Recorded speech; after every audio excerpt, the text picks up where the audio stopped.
ആത്മനമസ്കാരം. ഭഗവാൻ കൃഷ്ണൻ സ്വധാമത്തിലേക്ക് തിരിച്ചു പോകുന്നതിന് മുൻപ് ഉദ്ധവർക്ക് നൽകിയ ഉപദേശം, അതാണ് ഉദ്ധവോപദേശം എന്ന പേരിൽ അറിയപ്പെടുന്നത്. അതിൽ നിന്നെടുത്തൊരു ഭാഗം. യദു മഹാരാജാവും ദത്താത്രേയ അവധൂതനും തമ്മിൽ നടന്ന സംവാദ സ്വരൂപേണയുള്ള ഒരു ഇതിഹാസത്തെക്കുറിച്ചാണ് ഇന്നിവിടെ പറയുന്നത്. ആത്മാനുഭൂതിയുടെ ദൃഢത കൊണ്ട് ഭയരഹിതനായി സഞ്ചരിച്ചിരുന്ന ജ്ഞാനിയും യുവാവുമായ ദത്താത്രേയ അവധൂതനോട് ധാർമ്മികനായ യദുരാജാവ് ഒരിക്കൽ ചോദിച്ചു, ബ്രഹ്മജ്ഞാനിയായ മഹാത്മാവേ, അങ്ങേക്ക് ഈ ജ്ഞാനം എങ്ങനെയാണ് ഉണ്ടായത്? ഈ ജ്ഞാനത്തിന്റെ പ്രഭാവത്താലാണല്ലോ എല്ലാം അറിയുന്നവനാണെങ്കിലും അങ്ങ് ഒരു കുട്ടിയെപ്പോലെ അഹങ്കാരമില്ലാതെ നിഷ്കളങ്കനായി ഇങ്ങനെ സഞ്ചരിച്ചു കൊണ്ടിരിക്കുന്നത്. സമർത്ഥനും വിദ്വാനും സുന്ദരനും അമൃതതുല്യം സംസാരിക്കാൻ കഴിവുള്ളവനുമായ അങ്ങ് പക്ഷേ ഒരു ജഡനെ പോലെ, ഒരു ഭ്രാന്തനെ പോലെ സഞ്ചരിക്കുന്നത് എന്തുകൊണ്ടാണ്? അങ്ങ് ഒന്നും ആഗ്രഹിക്കുകയോ പ്രവർത്തിക്കുകയോ ചെയ്യുന്നില്ലല്ലോ. പലവിധ ആഗ്രഹങ്ങളാലും ലോഭത്താലും ജനങ്ങൾ നീറിക്കൊണ്ടിരിക്കുമ്പോൾ അങ്ങയെ ആ വക താപങ്ങൾ തീരെ ബാധിക്കുന്നതായി കാണുന്നില്ല. അതെന്തുകൊണ്ടാണ്?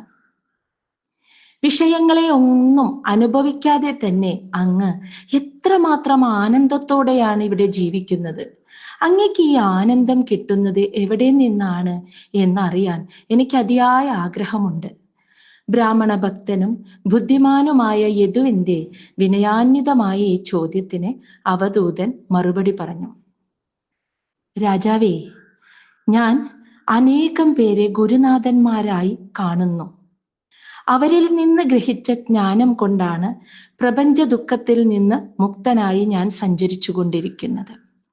ഞാൻ ഗുരുക്കന്മാരായി കാണുന്നവർ ഭൂമി, വായു, ആകാശം, ജലം, അഗ്നി, ചന്ദ്രൻ, സൂര്യൻ, ഒരു മാടപ്രാവ്, പെരുമ്പാമ്പ്, സമുദ്രം, ഈയാൻപാറ്റ, വണ്ട്, ആന, തേനെടുക്കുന്നവൻ, മാൻ, മത്സ്യം, പിങ്കള, ഞാറപ്പക്ഷി, ഒരു ചെറിയ കുട്ടി, ഒരു കുമാരി, ശരമുണ്ടാക്കുന്നവൻ, സർപ്പം, എട്ടുകാലി, വേട്ടാളൻ എന്നിങ്ങനെ 24 പേരാണ് എൻ്റെ ഗുരുനാഥന്മാർ. അവരിൽ നിന്ന് പഠിച്ച പാഠങ്ങൾ എന്താണെന്ന് ഞാൻ അങ്ങേക്ക് പറഞ്ഞു തരാം, കേട്ടുകൊള്ളുക. ഒന്നാമതായി, ഭൂമി. കുത്തിക്കുഴിക്കുകയോ മലിനപദാർത്ഥങ്ങൾ കൊണ്ട് തള്ളുകയോ ചെയ്താലും ഭൂമി വികാരമൊന്നുമില്ലാതെ ക്ഷമയോടെ അതൊക്കെ സഹിക്കുന്നില്ലേ?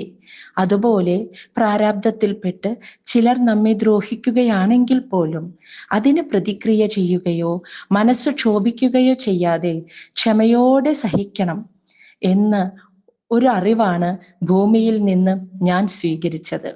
അതുമാത്രമല്ല, ഭൂമിയിൽ വൃക്ഷങ്ങളും പർവ്വതങ്ങളും തങ്ങളുടേതെല്ലാം മറ്റുള്ളവർക്ക് കൊടുക്കുന്നതിൽ നിന്നും അവയെപ്പോലെ ത്യാഗിയായി ജീവിക്കണമെന്നും ഞാൻ മനസ്സിലാക്കി.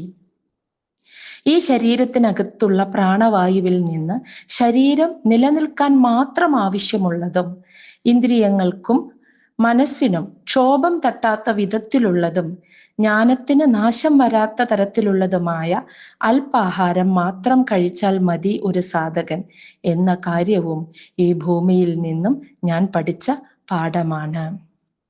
2. വായു.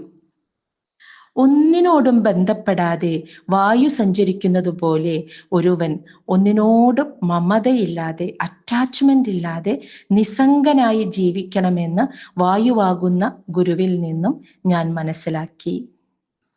3. ആകാശം.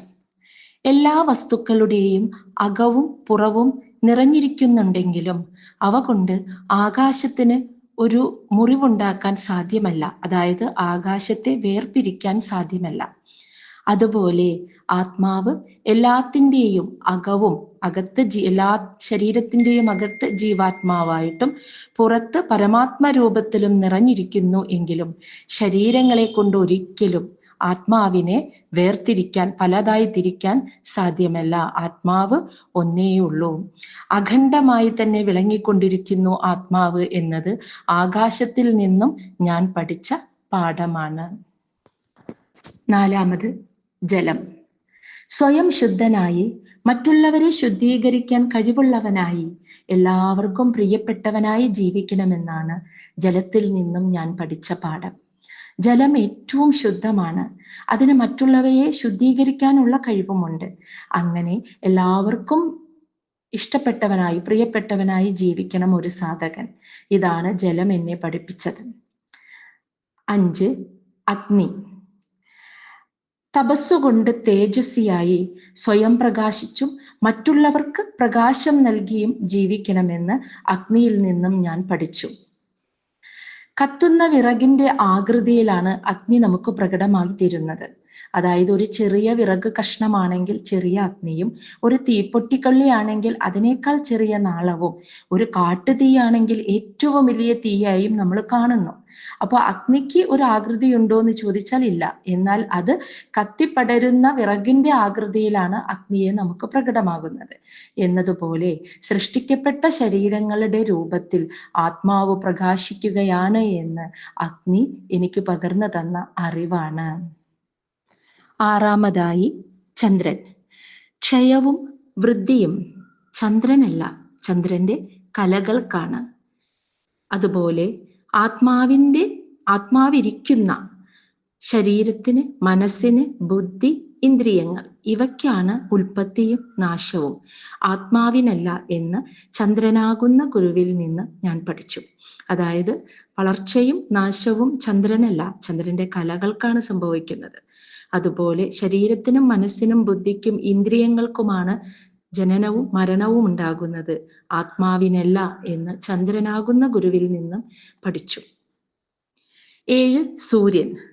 സൂര്യൻ രശ്മികളെ കൊണ്ട് ജലം വലിച്ചെടുത്ത് നീരാവിയാക്കി മാറ്റി മേഘങ്ങളാക്കി തീർത്ത് മഴയായി വർഷിക്കുകയും ചെയ്യുന്നു.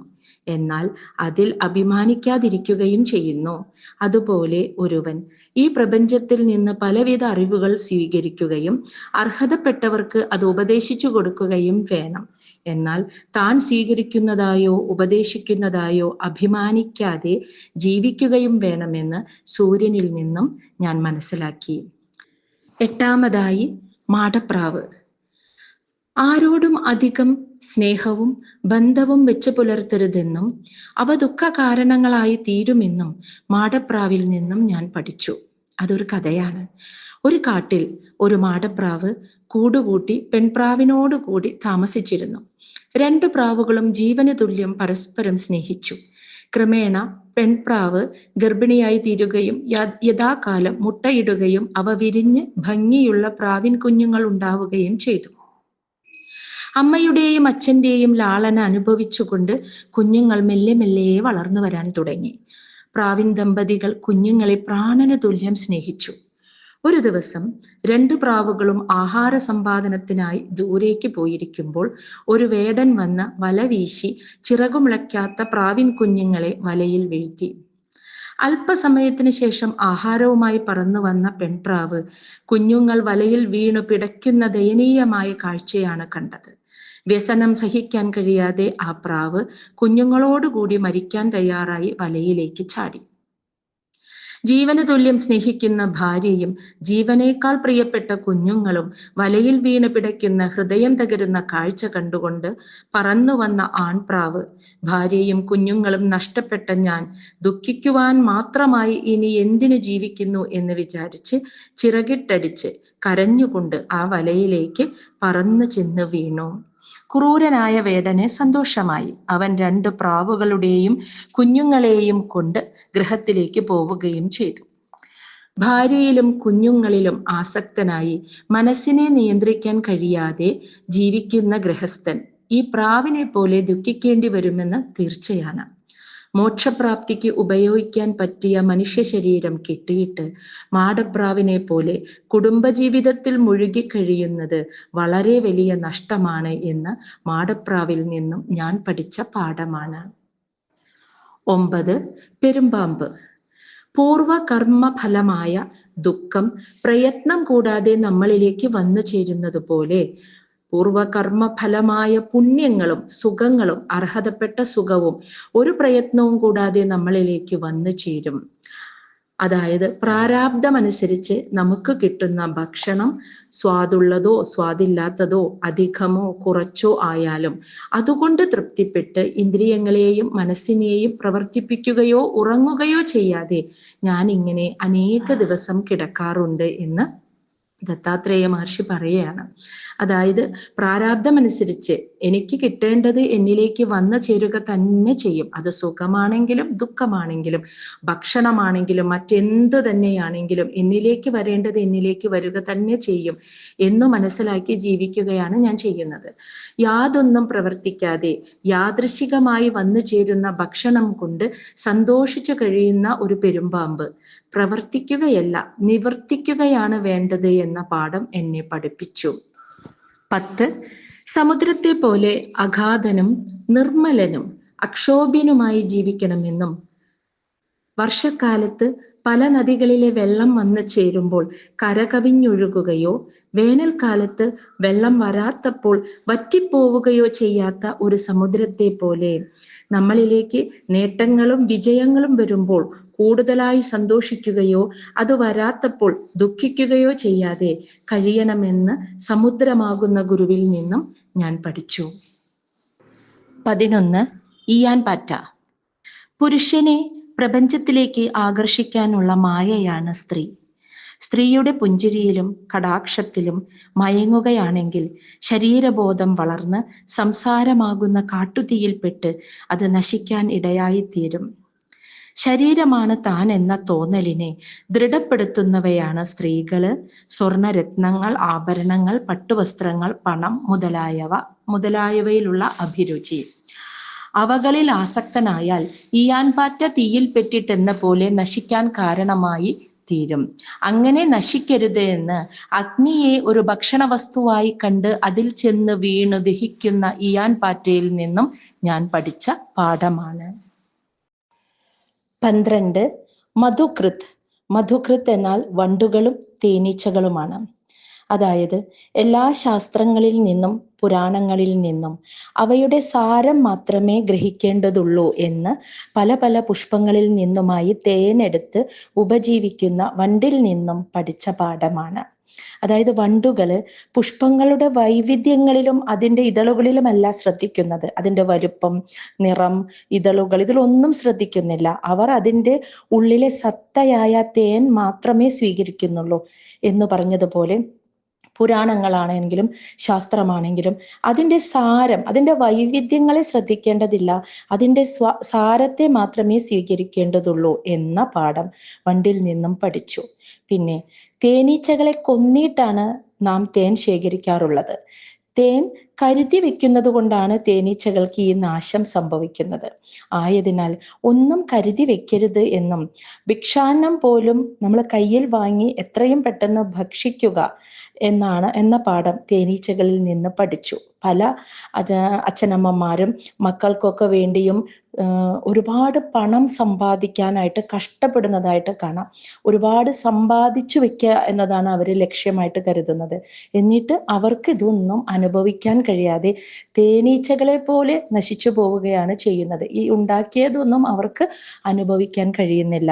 കഷ്ടപ്പെടാൻ മാത്രമായിട്ടാണ് അവർക്ക് ഒരു ജന്മം കിട്ടുന്നത്. അപ്പൊ അതുകൊണ്ട് തേനീച്ചകളിൽ നിന്നും ഒന്നും അങ്ങനെ കരുതി വെക്കരുത്. ഓരോ കാലഘട്ടങ്ങളിലും അനുഭവിക്കേണ്ട സുഖസന്തോഷങ്ങളെ കൂടി അനുഭവിച്ച് കർത്തവ്യങ്ങളെ നിർവഹിച്ച് ജീവിക്കണമെന്ന് തേനീച്ചകളിൽ നിന്നും പഠിച്ച പാഠമാണ്. 13. ആന. സ്ത്രീയിലുള്ള നേരിയ ആശ പോലും ഒരുവന്റെ അധപതനത്തിന് കാരണമായി തീരുന്നു. പിടിയാനയിലുള്ള ആസക്തി മൂലം കുഴിയിൽ വീണ് ജീവിതകാലം മുഴുവൻ ബദ്ധനായി കഷ്ടപ്പെടുന്ന ആനയിൽ നിന്നാണ് ഈ പാഠം ഞാൻ പഠിച്ചത്. പിടിയാനയിൽ ആസക്തനായ ആനയെ ആ കാട്ടിലെ മറ്റാനകൾ, അതേ പിടിയാനയിൽ ആഗ്രഹം തോന്നിയ മറ്റാനകൾ കുത്തിക്കൊല്ലാറുമുണ്ട്. ആയതിനാൽ തനിക്ക് നാശകരമായ ആ സ്ത്രീയിലുള്ള ആസക്തിയെ ഒരു വിവേകിയായവൻ ഉപേക്ഷിക്കണം. കാരണം അവളിൽ താല്പര്യമുള്ള മറ്റുള്ളവർ തന്നെ കൊല്ലാൻ പോലും അതുകൊണ്ട് സാധ്യതയുണ്ട് എന്ന് ആനയാകുന്ന ഗുരുവിൽ നിന്ന് ഞാൻ മനസ്സിലാക്കി. 14. തേനെടുക്കുന്നവൻ. താൻ അനുഭവിക്കുകയോ മറ്റുള്ളവർക്ക് കൊടുക്കുകയോ ചെയ്യാതെ കരുതി വെക്കുന്ന ധനം അവന് അനുഭവിക്കാൻ സാധിക്കുകയുമില്ല, മറ്റൊരാളായിരിക്കും അത് അനുഭവിക്കുക. ഈ വസ്തുത തേനെടുക്കുന്നവനിൽ നിന്നും ഞാൻ പഠിച്ച പാഠമാണ്. പല അച്ഛനമ്മമാരും മക്കൾക്കു വേണ്ടിയും മറ്റും ഒരുപാട് പണം സമ്പാദിച്ച് സൂക്ഷിച്ചു വെക്കുന്നു. അവർ യാതൊരുവിധ ജീവിത സുഖവും അനുഭവിക്കാതെ കഷ്ടപ്പെടുക മാത്രമാണ് ചെയ്യുന്നത്. ഇങ്ങനെയുള്ളവർ തേനെടുക്കുന്നവന്റെ അവസ്ഥയായിരിക്കും. അവനെ ഇങ്ങനെ സൂക്ഷിച്ചു വെക്കാൻ മാത്രമേ സാധിക്കുന്നുള്ളൂ. സ്വയം അനുഭവിച്ച് ഈ ഭൂമിയിലെ ജീവിതത്തെ, സന്തോഷത്തെ അനുഭവിക്കാൻ അവന് സാധിക്കുന്നില്ല. ഈ ഒരു പാഠം തേനെടുക്കുന്നവനിൽ നിന്നും പഠിച്ചു. 15. മാൻ. അതായത് പാട്ടിലുള്ള ആസക്തിയാലാണ് ഒരു മാൻ വേടന്റെ വലയിൽ വീണ് മരിക്കുന്നത്. ഇതിൽ നിന്നും ഈ വൈഷയിക സുഖങ്ങൾ, അതായത് വിഷയ സുഖങ്ങളിൽ ഉള്ള ആസക്തി ഒരുവനെ മാനിനെ പോലെ ആപത്തിൽ കൊണ്ടുപോയി ചാടിക്കും എന്ന പാഠമാണ് മാനിൽ നിന്നും ഞാൻ പഠിച്ചത്. 16. മത്സ്യം. ചൂണ്ടലിൽ കോർത്ത ഇരയെ വിഴുങ്ങുന്നതിനാലാണ് മത്സ്യം മരിക്കുന്നത്. സ്വാദുള്ള വസ്തുക്കളിൽ ആഗ്രഹം തോന്നരുതെന്നാണ് മത്സ്യമാകുന്ന ഗുരുനാഥനിൽ നിന്നും ഞാൻ അഭ്യസിച്ച പാഠം. മറ്റെല്ലാ ഇന്ദ്രിയങ്ങളെ ജയിച്ചാലും നാവാകുന്ന ഇന്ദ്രിയത്തെ ജയിക്കാതെ ജിതേന്ദ്രിയനാവാൻ സാധിക്കില്ല. നാവിനെ ജയിച്ചാൽ മറ്റെല്ലാ ഇന്ദ്രിയങ്ങളെയും വളരെ എളുപ്പത്തിൽ ജയിക്കാൻ സാധിക്കുകയും ചെയ്യും. അപ്പോൾ ഇവിടെ മാനിൽ നിന്നും അതുപോലെ മത്സ്യത്തിൽ നിന്നും പഠിച്ച പാഠം, സ്വാദുള്ള ഭക്ഷണം അല്ലെങ്കിൽ കാണാൻ മനോഹരമായ, കണ്ണിന് ഇഷ്ടപ്പെടുന്ന കാഴ്ചകൾ, ചെവിക്ക് ഇഷ്ടപ്പെടുന്ന, മനസ്സിന് ഇഷ്ടപ്പെടുന്ന പാട്ടുകൾ, ശബ്ദങ്ങൾ, അതുപോലെ സ്പർശങ്ങൾ, ഗന്ധങ്ങൾ, ഇങ്ങനെ ഇന്ദ്രിയങ്ങൾ അതിൻ്റെ വിഷയങ്ങളെ സ്വീകരിക്കുമ്പോൾ അതിൻ്റെ പിന്നാലെ അതിനെ ആസ്വദിച്ച് മനസ്സ് കഴിയുകയാണെങ്കിൽ ശ്രേഷ്ഠമായ ഒരു മനുഷ്യജന്മം പാഴായിപ്പോയി അവൻ നാശത്തിലേക്ക് അത് അവനെ നയിക്കുമെന്ന പാഠമാണ് മത്സ്യവും മാനും നമ്മെ പഠിപ്പിക്കുന്നത്. 17. പിങ്കള. വിദേഹ രാജ്യത്തിലെ വേശ്യാസ്ത്രീയായിരുന്ന പിങ്കളയിൽ നിന്ന് ഞാനൊരു പാഠം പഠിച്ചു. മിഥിലയിലെ രാജപാതയുടെ സമീപത്തുള്ള സ്വന്തം മണിമാളികയുടെ വരാന്തയിൽ വിലപിടിച്ച വസ്ത്രാഭരണങ്ങളെ കൊണ്ട് ശരീരത്തെ അലങ്കരിച്ച് വഴിപോക്കരായ ധനികരെ ആകർഷിക്കാനായി കാത്തു നിൽക്കുകയായിരുന്നു സുന്ദരിയായ പിങ്കള. വഴിയിലൂടെ വരുന്ന പുരുഷന്മാരെ കാണുമ്പോൾ അവർ ധനികരായിരിക്കുമെന്നും തൻ്റെ അഴകിൽ മയങ്ങി തന്നെ സമീപിച്ച് ധാരാളം ധനം തരുമെന്നും പ്രതീക്ഷിച്ചുകൊണ്ടായിരുന്നു അവൾ നിത്യവും നിന്നിരുന്നത്. പക്ഷേ അന്നത്തെ ദിവസം ആരും പിങ്കളയെ സമീപിച്ചില്ല. അർദ്ധരാത്രി സമയമായപ്പോഴേക്കും ധനത്തിലുള്ള ദുരാശ കാരണം അവൾ അതീവ ദുഃഖിതയായി തീർന്നു. ആഗ്രഹം വളരും തോറും ദുഃഖവും വർദ്ധിക്കുമെന്ന് പിങ്കളയ്ക്ക് അപ്പോൾ ബോധ്യമായി.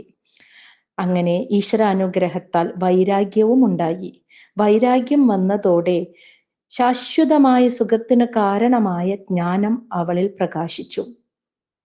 വിരക്തിയില്ലാതെ ശരീര അഭിമാനബോധവും വിജ്ഞാനം, അറിവില്ലാതെ മമതാബന്ധത്തെയും ഉപേക്ഷിക്കാൻ കഴിയില്ല എന്നവൾ തിരിച്ചറിഞ്ഞു. ഇപ്രകാരം ധനത്തിലും പുരുഷന്മാരിലും ഉണ്ടായിരുന്ന ആഗ്രഹത്തെ ഉപേക്ഷിക്കാൻ കഴിഞ്ഞ പിങ്കള കട്ടിലിൽ കയറിക്കിടന്ന് സുഖമായി ഉറങ്ങി. ആശയാണ് ഏറ്റവും വലിയ ദുഃഖം, ആശയില്ലായ്മയാണ് പരമസുഖം എന്ന് പാടിക്കൊണ്ടാണ് പിങ്കള ഉറങ്ങിയത്. അതാണ് ഞാൻ പിങ്കളയിൽ നിന്നും പഠിച്ച അറിവ്. 18. ഞാറപ്പക്ഷി. മാംസകഷ്ണവുമായി പറന്നുപോയിരുന്ന ഒരു ഞാറപ്പക്ഷിയെ അതിൻ്റെ കൊക്കിലെ മാംസം അപഹരിക്കാനായി മറ്റു പക്ഷികൾ ചുറ്റും പറന്ന് കൊത്തി വല്ലാതെ ഉപദ്രവിക്കാൻ തുടങ്ങി. ശല്യം സഹിക്കവയ്യാതായപ്പോൾ പക്ഷി ആ മാംസകഷ്ണം ഉപേക്ഷിച്ചു. അതോടെ മറ്റു പക്ഷികളിൽ നിന്നുള്ള ഉപദ്രവവും തീർന്നു. പ്രപഞ്ച വസ്തുക്കളെ സ്വീകരിച്ചാൽ ദുഃഖവും ഉപേക്ഷിച്ചാൽ സുഖവുമായിരിക്കും അനുഭവമെന്ന് ഞാൻ ഞാറപ്പക്ഷിയിൽ നിന്നും മനസ്സിലാക്കി. 19. ഒരു ചെറിയ കുട്ടി. ഒരു കൊച്ചു കുഞ്ഞ് എപ്പോഴും ആനന്ദമഗ്നനായി കഴിയുന്നു. ചിന്തയോ മാനാപമാനങ്ങളോ ഒന്നും തന്നെ ഇല്ലായ്മയാണ് അവന്റെ സുഖത്തിനു കാരണം. ഈ ലോകത്ത് രണ്ടു പേരാണ് ചിന്തയൊന്നുമില്ലാതെ പരമാനന്ദം അനുഭവിക്കുന്നത്. ഒന്ന്, ഒന്നും അറിയാത്തൊരു പിഞ്ചുകുട്ടിയും. രണ്ട്, എല്ലാം അറിയുന്ന ഗുണാതീതനായ ജ്ഞാനിയും. ആയതിനാൽ ചിന്തയോ മാനാഭിമാന ബോധമോ ഇതൊന്നും കൂടാതെ ഇരുന്നാൽ പരമാനന്ദത്തോടുകൂടി ജീവിക്കാൻ കഴിയുമെന്നൊരു പാഠം ഒരു ചെറിയ കുട്ടിയിൽ നിന്നും ഞാൻ പഠിച്ചു. 20. ഒരു കുമാരി. അച്ഛനമ്മമാർ ഗ്രഹത്തിലില്ലാതിരുന്ന സമയത്ത് തൻ്റെ വിവാഹാലോചനയ്ക്ക് വന്ന ബന്ധുക്കളെ ഒരു കന്യക സ്വയം സ്വീകരിക്കേണ്ടതായിട്ട് വന്നു. അവർക്ക് ആഹാരമുണ്ടാക്കുവാനായി ഗ്രഹത്തിന്റെ പിൻഭാഗത്ത് ചെന്ന് ആ പെൺകുട്ടി നെല്ലു കുത്താൻ ആരംഭിച്ചു. അവളുടെ കൈകളിലെ വളകൾ കിലുങ്ങി ശബ്ദമുണ്ടാക്കുവാൻ തുടങ്ങി.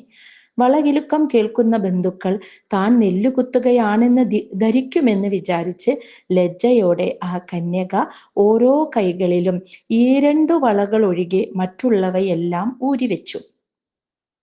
2 വളകളായപ്പോഴും അവ കൂട്ടിമുട്ടി കുറേശ്ശെ ശബ്ദിച്ചിരുന്നു. ആയതിനാൽ ആ കുമാരി ഓരോ വളകളെ കൂടി ഊരി മാറ്റി ഓരോ കൈയിന്മേലും ഓരോന്നു മാത്രമാക്കി തീർത്തു. അതോടെ ശബ്ദവും ഇല്ലാതായി. അധികം ആളുകൾ ഒന്നിച്ചു താമസിച്ചാൽ കലഹമുണ്ടാവുമെന്നും 2 പേരാണെങ്കിൽ വർത്തമാനം പറഞ്ഞുകൊണ്ടേയിരിക്കുമെന്നും ആയതിനാൽ പെൺകുട്ടിയുടെ കൈവളയെ പോലെ ഒറ്റയ്ക്ക് സഞ്ചരിക്കണമെന്നും കുമാരിയാകുന്ന ഗുരുവിൽ നിന്ന് നാം പഠിച്ചു. 21. ശരമുണ്ടാക്കുന്നവൻ. ഒരു ശരപ്പണിക്കാരൻ മനസ്സിന്റെ ഏകാഗ്രത കൊണ്ട് അയാൾ പണിതുകൊണ്ടിരിക്കുമ്പോൾ മുന്നിൽ കൂടെ കടന്നുപോയ രാജാവിന്റെ ഘോഷയാത്രയെ അറിഞ്ഞില്ല. ഇതുപോലെ ഏതെങ്കിലും ഒരു യോഗാസനത്തിൽ ഇരുന്ന് പ്രാണായാമം കൊണ്ട് പ്രാണനെ അടക്കി മനസ്സിനെ നിശ്ചലമാക്കി തീർത്ത് ആത്മാവിൽ ഉറപ്പിക്കുവാൻ അഭ്യസിക്കുകയാണെങ്കിൽ സാവധാനത്തിൽ സത്വരജതമോ ഗുണങ്ങളൊക്കെ നീങ്ങി മനസ്സ് അടങ്ങി വരുന്നു. ഈ അവസ്ഥയിൽ മനസ്സിൽ സങ്കല്പങ്ങളോ പുറമേയുള്ള ശബ്ദാദി വിഷയങ്ങളോ ഒന്നും അറിയാതെ സമാധിയിൽ ലയിക്കാനും സാധിക്കുമെന്ന് ശരമുണ്ടാക്കുന്നവനിൽ നിന്നും മനസ്സിലാക്കാൻ സാധിച്ചു. ചെയ്യുന്ന കർമ്മത്തിൽ പൂർണ്ണ ശ്രദ്ധയോടെ ചെയ്യാൻ സാധിക്കുക. മനസ്സ് പൂർണ്ണമായും അതിൽ മാത്രം ഏകാഗ്രപ്പെട്ടുകൊണ്ട് ചെയ്യാൻ ശ്രമിക്കണം. അതുകൊണ്ടാണ് ശരപ്പണിക്കാരൻ രാജാവ് കടന്നു പോകുന്ന ഈ ഘോഷയാത്രയുടെ ശബ്ദം പോലും കേട്ടില്ല എന്ന്. അദ്ദേഹത്തിന്റെ മനസ്സ് അത്രയും മാത്രം ചെയ്യുന്ന കർമ്മത്തിൽ ഏകാഗ്രപ്പെട്ടിരുന്നു. അതാണ് ശരപ്പണിക്കാരനിൽ നിന്നും പഠിച്ച പാഠം. അടുത്തത് 22. സർപ്പം. അതായത് എപ്പോഴും ഒറ്റയ്ക്ക് സ്വയം കരുതലോടെ സഞ്ചരിക്കണമെന്നും അതുപോലെ നശിക്കുന്ന ഈ ശരീരത്തിന് താമസിക്കാൻ ഒരു ഗ്രഹം പണിയുന്നത് വെറുതെയാണെന്നും എവിടെയെങ്കിലും താമസിച്ചുകൊണ്ട് ജീവിതം കഴിച്ചു കൂട്ടുകയാണ് വേണ്ടതെന്നും സർപ്പത്തിൽ നിന്നും ഞാൻ പഠിച്ച പാഠമാണ്. ഇവിടെ നമ്മൾ മനസ്സിലാക്കേണ്ടത് വീട് പണിയണ്ട, നമുക്ക് താമസിക്കാൻ ഒരു വീട് വേണ്ട എന്നല്ല ഇതിൻ്റെ അർത്ഥം. ഇതിൽ നിന്നും മനസ്സിലാക്കേണ്ടത് ഞാൻ എൻ്റേത് സ്വന്തമായി നമുക്കൊരു ഭൂമി ഉണ്ടെങ്കിൽ വീടുണ്ടെങ്കിൽ അത് എൻ്റെ സ്വന്തമാണ് എന്ന ഭാവം നമ്മുടെ ഉള്ളിൽ ഉണ്ടാകുന്നത് ഞാൻ എന്ന അഹത്തിൽ നിന്നുമാണ് ഇതെല്ലാം ഉണ്ടാകുന്നത്.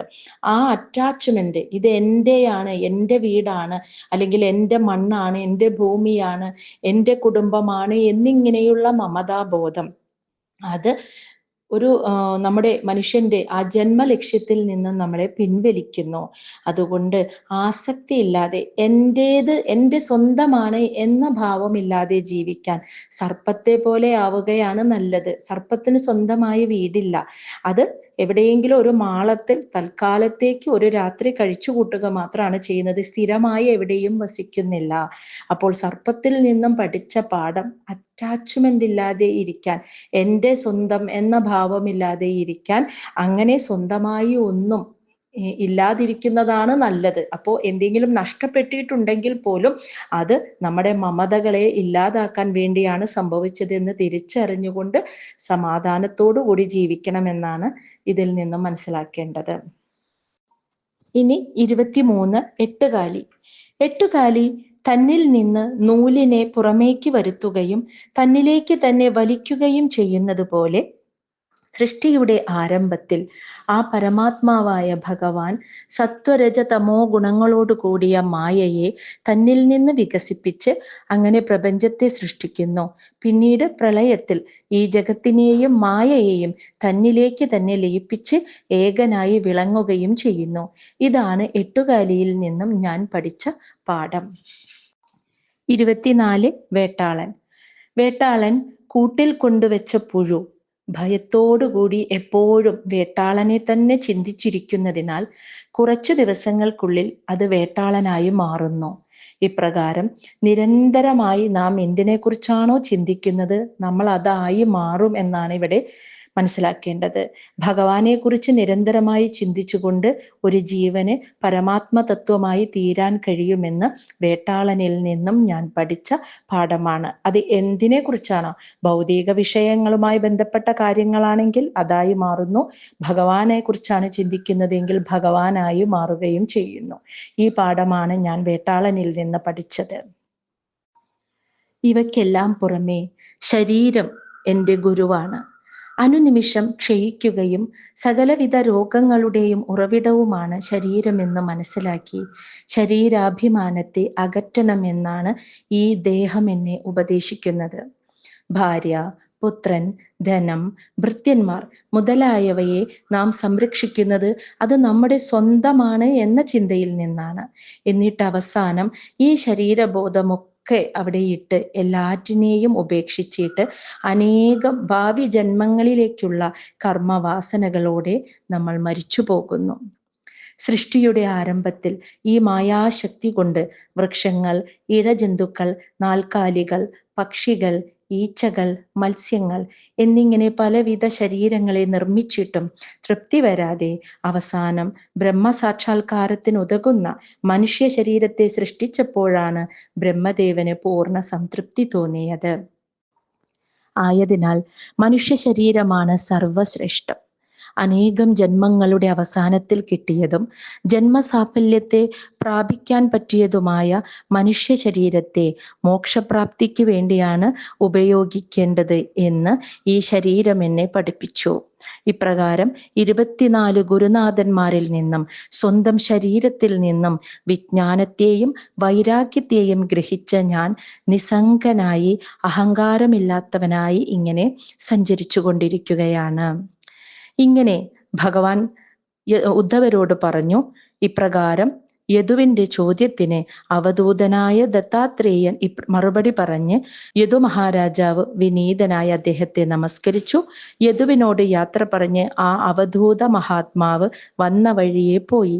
നമ്മുടെ പൂർവികനായ യദു രാജാവ് അവധൂതന്റെ ഉപദേശം ഗ്രഹിച്ച് സർവസംഘ പരിത്യാഗിയായി മനസ്സിനെ ആത്മാവിൽ ഉറപ്പിച്ച് സമചിത്തനായി തീരുകയും ചെയ്തു.